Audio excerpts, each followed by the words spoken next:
Hello everyone, this is Rashida. Welcome to my channel. In this video, we will work on developing a convolutional neural network in TensorFlow and Python. If you're interested in learning how a convolutional neural network works in details, I have a link to a blog post on that in the description box below. Please feel free to check that out. We will focus on the development of convolutional neural network in TensorFlow and Python in this video. Let's dive in. We are using a Google Colab notebook for this exercise, using Cypher10 dataset from tf.keras.datasets, and this data comes very nice and clean.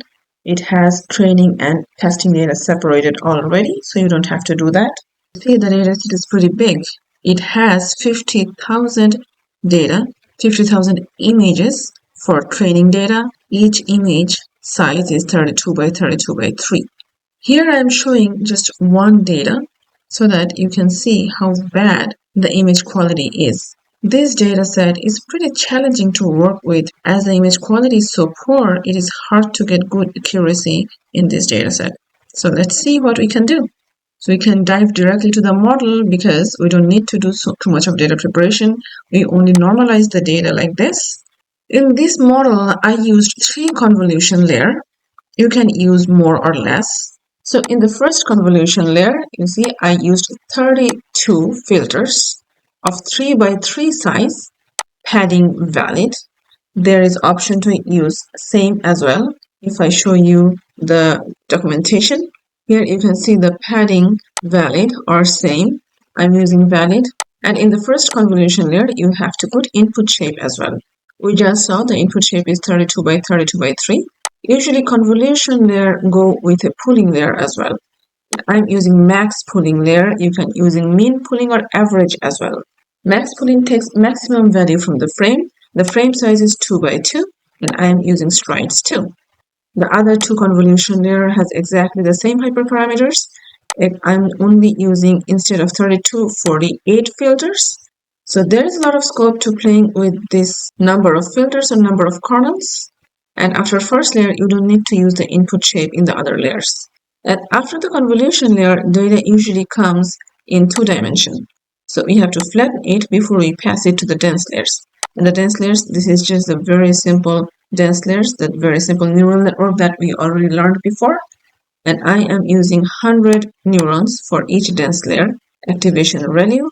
And the final layer, I have 10 neurons because the Cypher10 dataset has 10 classes. Activation softmax.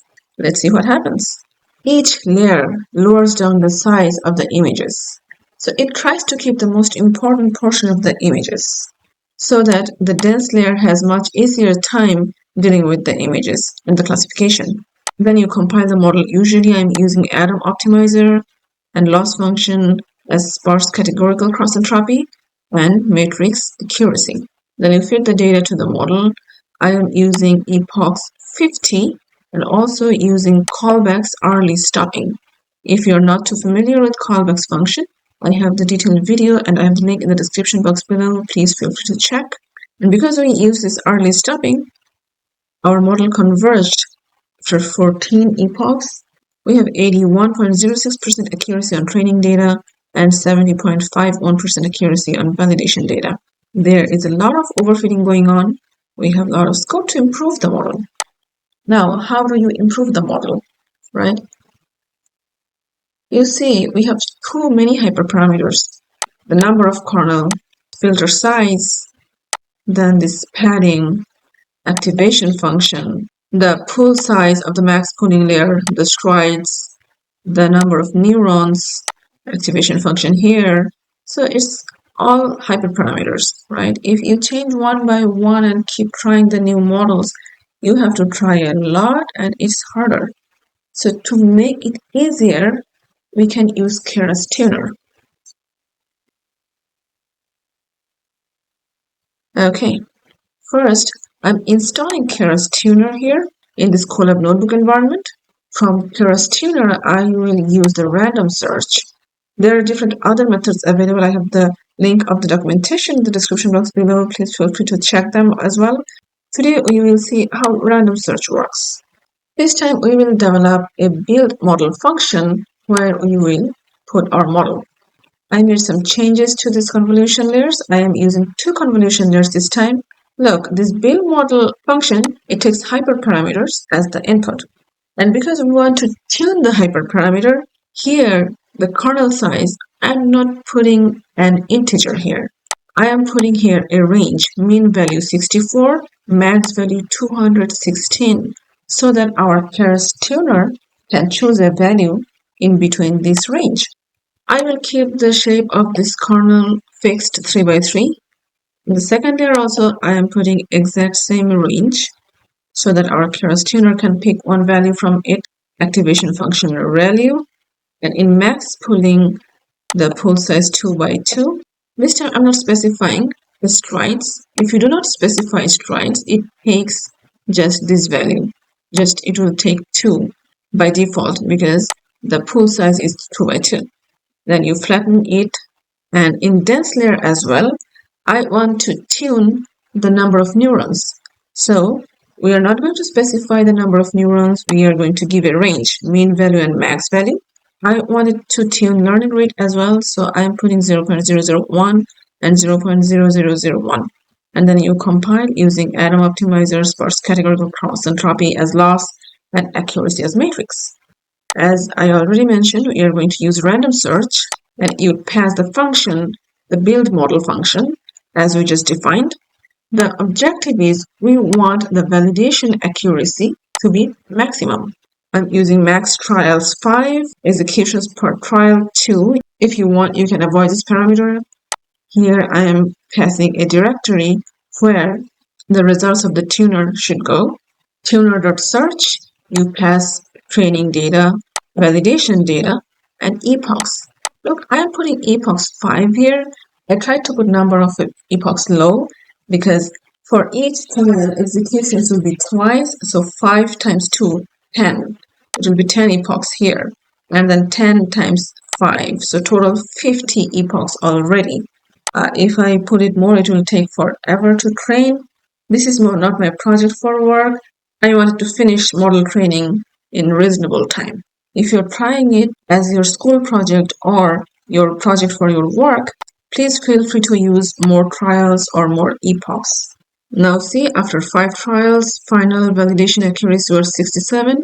The best validation accuracy was 69%, which is actually not bad given that we only did it for 5 epochs, and the data quality is really bad. As we have seen, the image quality is really poor. If we have tried more epochs, maybe we would have gotten better accuracy. Please feel free to try that on your own. And tuner summary results.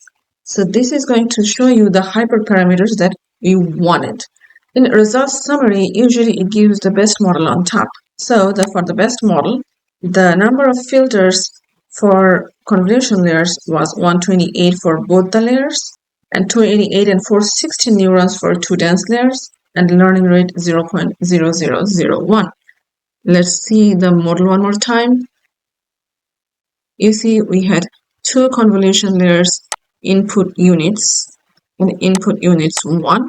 We got 128 filters for both of them. If you remember, we put a range 64 to 216. It picked a value from this range, and it's random search method, so it picked the value randomly. And for the dense layers, we have 2 dense layers, L1 and L2.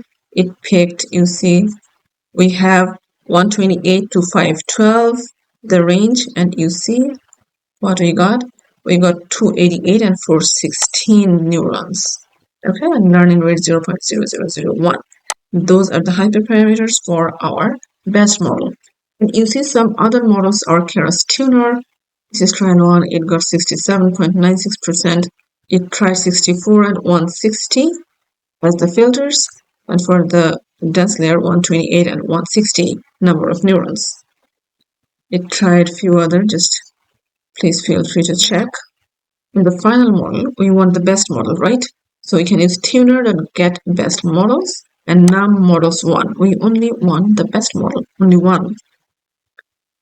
You can get the best model from using the first model from this final model.